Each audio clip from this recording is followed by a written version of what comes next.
Welcome to my YouTube channel. আশা করি ভিডিওটি সম্পূর্ণ দেখবেন। ভিডিওটি ভালো লাগলে অবশ্যই লাইক কমেন্ট করবেন এবং চ্যানেলটি সাবস্ক্রাইব করবেন।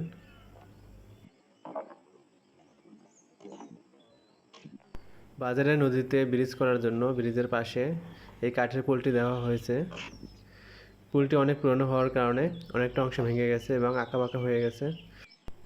খুব সকালে নদীর ভিউটি খুব সুন্দর, চারদিকে একদম শান্ত, পাখির গুঞ্জন শোনা যাচ্ছে, কোনো লোকজন নেই।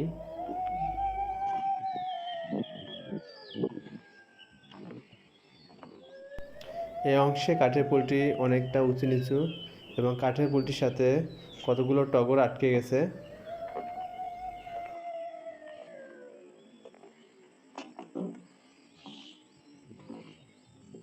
ভিডিওটি ভালো লাগলে অবশ্যই চ্যানেলটি সাবস্ক্রাইব করবেন। ধন্যবাদ।